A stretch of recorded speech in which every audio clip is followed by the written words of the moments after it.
Olá pessoal, segundo dia do desafio, e eu já vou começar aqui fazendo uma citação do Joe Vitale, que está no livro que eu falei que a gente ia estudar. Para quem não sabe os livros, nos outros vídeos eu mencionei 5 livros, né, que a gente vai começar a destrinchar algumas coisas e para me ajudar também a discorrer essas 30 lives que eu tenho que fazer daqui pra frente. Hoje a gente está na segunda. E aí eu tô aqui no livro na página 23 e tem uma citação do Joe Vitale muito legal que diz assim: você quer ficar ciente dos seus pensamentos, escolhê-los com cuidado e também se divertir com isso, porque você é a obra-prima de sua própria vida. Você é o Michelangelo de sua própria vida. O Davi que você esculpe é você mesmo. Então, como vocês sabem, ele foi um exímio escultor, pintor, enfim, renascentista. E ele fez obras belíssimas, esculturas belíssimas, como a Pietà, como o Moisés de Michelangelo, a Capela Sistina e o Davi, né, que é uma escultura belíssima, tem mais de 6 metros, enfim, um grande escultor. E ele está fazendo menção que nós somos o Michelangelo, né? Nós temos essa capacidade de projetar, de desenhar e de criar e depois materializar fisicamente aquilo que foi idealizado, né? E aí esse livro aqui do Segredo, ele fala muito dessa questão mesmo, né, da tela mental. Tem outra citação aqui muito legal que diz assim: tudo que você atrai em sua vida, tudo que entra em sua vida é você quem atrai, por meio de imagens que mantém em sua mente. É o que você está pensando. Você atrai para si o que estiver se passando em sua mente. Isso aqui parece básico, mas é poderosíssimo, né? Então, quando nós nascemos, nós somos praticamente um computadorzinho formatado, zerado. Não é totalmente zerado, mas isso entra num campo espiritual, numa outra dimensão da gente. Não é o momento de falar nisso agora. Mas nesse nosso nível físico aqui, fisiológico, nós nascemos praticamente formatados, né? E por meio da criação dos nossos pais, eles vão repassando a quantidade de arquivos, de files, né, que eles tiveram, e vão nos repassando de geração a geração. E isso acaba sendo também um conceito de cultura, que é uma quantidade de informação de uma sociedade que vai passando de geração para geração. Isso é cultura.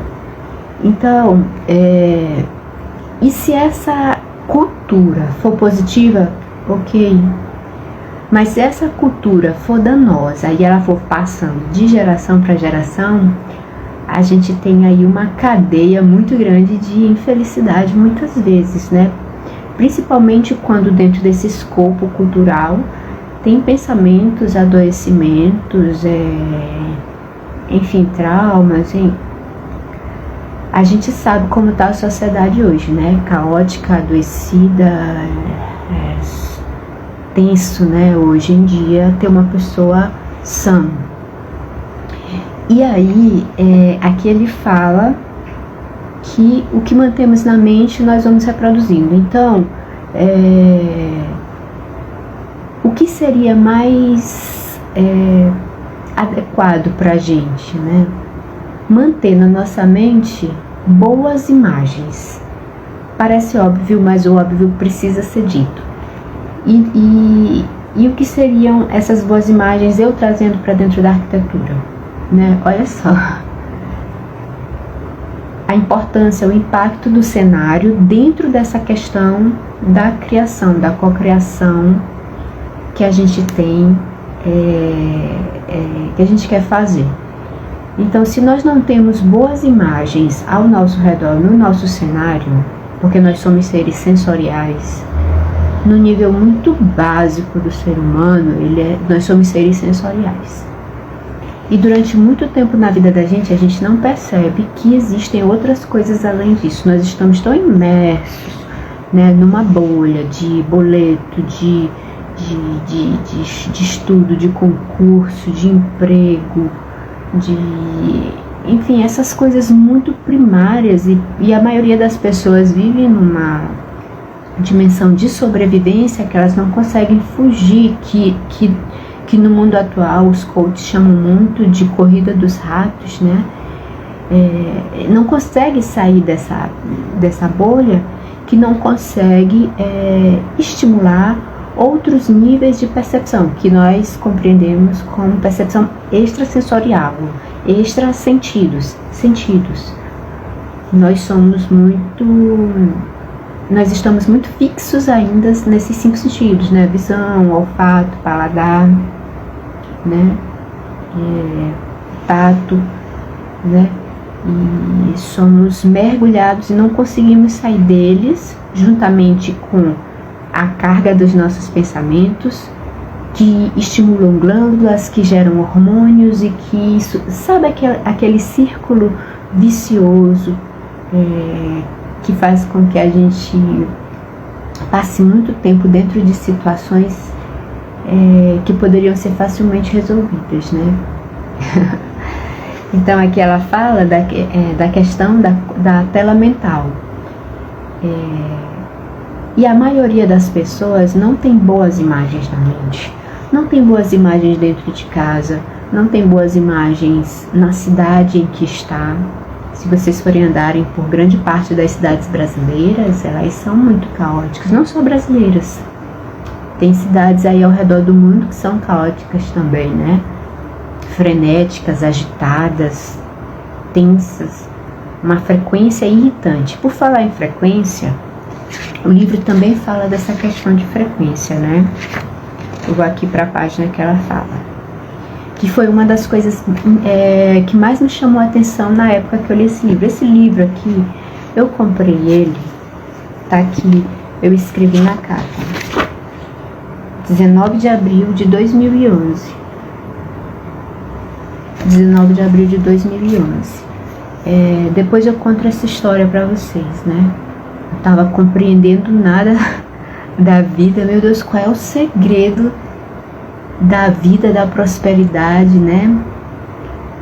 Então quer dizer que lá em 2011, né? Quer dizer que nada do que tinham me falado vai funcionar, né? E aí eu comecei essa busca, né? Desses livros. Então, aqui no livro fala que a nossa vida, nós somos os escultores da nossa vida, né? Através dos nossos da qualidade dos nossos pensamentos, da nossa tela mental. E aí eu tô falando para vocês, como arquiteta, da importância do cenário, né? Se nós somos seres sensoriais e os nossos cenários ao nosso redor estão caóticos, a gente está com telas mentais de cenas caóticas. E isso tudo reverbera fisiologicamente na gente, né? E, consequentemente, entra tela mental, vai para nossa tela mental coisas ruins, e o que sai também não é muito bom, né? E aí o segundo ponto que eu achei interessante no livro, um dos pontos, eu não vou fazer vídeos muito extensos, deixa eu ver quantos minutos já tem, muito extensos, é a questão que ele fala que você é uma torre de transmissão humana e mais poderoso do que qualquer torre de televisão criada na Terra. É a mais poderosa torre de transmissão do universo. Você é a mais poderosa torre de transmissão do universo. Nós não temos ideia de como há poder na nossa mente. A transmissão que se propaga de você cria a sua vida e o mundo. Então, se nós temos várias pessoas com telas mentais caóticas, com frequência caótica, e nós criamos o mundo, que mundo nós estamos criando? Nós estamos criando isso que está aí, né? um mundo verdadeiramente caótico. Sua frequência vai além das cidades, países e do mundo. Esse pedacinho aqui me lembrou muito a questão do efeito borboleta, que é uma teoria, né, do efeito borboleta, que o bater de asas de uma borboleta cria um furacão do outro lado do mundo. Isso aí a gente fala depois. Ela repercute por todo o universo e você transmite essa frequência com seus pensamentos. Então aqui fala que se a sociedade está caótica é porque nós temos indivíduos, milhares, bilhões de indivíduos com pensamentos caóticos, né? E criando o caos. Nós estamos criando o caos. Nós estamos criando o caos por não conhecer a verdade, nós estamos criando o caos por não vigiar a qualidade dos nossos pensamentos, por não vigiar a qualidade dos nossos cenários, né? E tudo isso impacta no nosso ser e ao nosso redor, né? E tem muito mais coisas. O vídeo já tá com 11 minutos e eu peguei esses dois pequenos pontos aqui, mas tem muito mais coisa, né?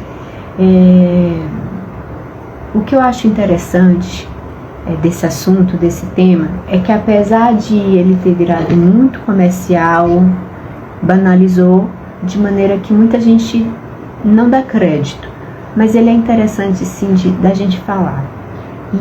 E por que eu dou crédito? Porque tem muitos neurocirurgiões, neurocientistas, pessoas que trabalham mesmo em grandes universidades, centros de pesquisa que trabalham com esse assunto.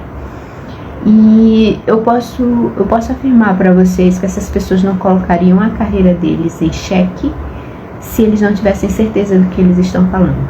O ambiente acadêmico, ele é muito fechado. As pessoas são capazes de aderirem a algo que não acreditam para não ser expelidos do grupo. Então, se um grande cientista está colocando o nome dele em cima de uma teoria, eu acredito que a carreira dele poderia acabar, né? É porque realmente há algum fundamento. Eu lembro que na Bíblia, antes da crucificação, os apóstolos titubearam, né? E inclusive Pedro negou a Cristo 3 vezes, né? Antes do galo cantar, tem essa história, né? Mas depois que Cristo ressuscitou e apareceu para os apóstolos, esses mesmos homens que negaram a Cristo morreram das formas mais absurdas, mas eu quero dizer é que eles suportaram a dor e não negaram a fé porque tinham certeza daquilo que eles estavam defendendo, né? Então, quando a gente tem certeza, né, daquilo que a gente está falando, a gente põe em xeque o nosso ego, né? Põe em xeque, vou perder amigos, não tem problema. Vou perder dinheiro, não tem problema. Vou perder prestígio, não tem problema.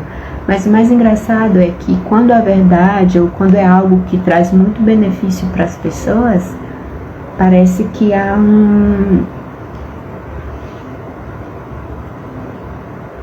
parece que há uma proteção, entendem?